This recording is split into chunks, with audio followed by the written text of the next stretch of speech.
ದಿನೇ ದಿನೇ ಮತ್ತಷ್ಟು ತೀವ್ರಗೊಳ್ತಾ ಇದೆ ರಷ್ಯಾ ಉಕ್ರೇನ್ ಯುದ್ಧ.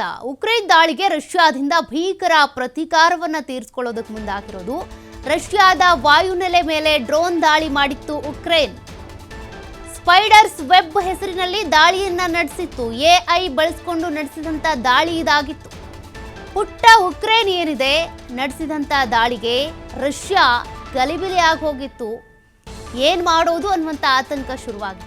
ರಷ್ಯಾದ ಯುದ್ಧ ವಿಮಾನಗಳನ್ನು ಹೊಡೆದುರುಳಿಸಿದಂಥ ಉಕ್ರೇನ್ ಈಗ ಪ್ರತೀಕಾರವಾಗಿ ಉಕ್ರೇನ್ ಮೇಲೆ ರಷ್ಯಾದಿಂದ ನಿರಂತರ ದಾಳಿಗಳು ನಡೀತಿವೆ. ಉಕ್ರೇನ್ ನಗರಗಳನ್ನೇ ಟಾರ್ಗೆಟ್ ಮಾಡಿಕೊಂಡು ರಷ್ಯಾ ಅಟ್ಯಾಕ್ ಮಾಡ್ತಾ ಇದೆ. ಜನವಸತಿ ಕಟ್ಟಡಗಳಲ್ಲಿ ಯಾವ ರೀತಿಯಾಗಿ ದಾಳಿ ಮಾಡ್ತಾ ಇದೆ ನೀವು ಗಮನಿಸ್ತಾ ಇದ್ದೀರಾ. ಜನವಸತಿ ಕಟ್ಟಡಗಳನ್ನೇ ಗುರಿಯಾಗಿಸ್ಕೊಂಡು ವೈಮಾನಿಕ ದಾಳಿಗಳು ಮುಂದುವರ್ತಿವೆ.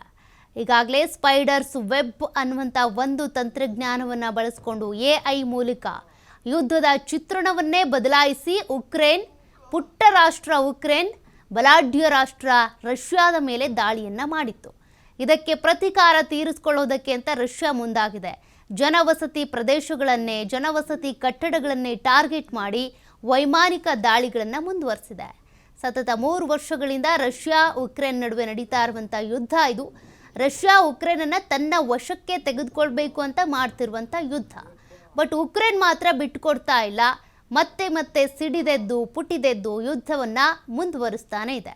ಯುದ್ಧ ಸಂಧಾನ ಆಗಬೇಕು, ಕದನ ವಿರಾಮ ಆಗಬೇಕು ಅಂತ ಡೊನಾಲ್ಡ್ ಟ್ರಂಪ್ ಕೂಡ ಪ್ರಯತ್ನ ಮಾಡಿದ್ರು. ಅದ್ಯಾವುದೂ ಕೂಡ ಸಫಲ ಆಗಲಿಲ್ಲ. ಮತ್ತೆ ಮತ್ತೆ ರಷ್ಯಾ ಮೇಲೆ ಉಕ್ರೇನ್, ಉಕ್ರೇನ್ ಮೇಲೆ ರಷ್ಯಾ ದಾಳಿಗಳನ್ನು ಮಾಡ್ತಾನೆ ಇವೆ. ಸದ್ಯ ರಷ್ಯಾ ಉಕ್ರೇನ್ ಮೇಲೆ ನಡೆಸಿರುವಂಥ ದಾಳಿಗಳ ದೃಶ್ಯಗಳನ್ನು ನೀವು ಗಮನಿಸಬಹುದು.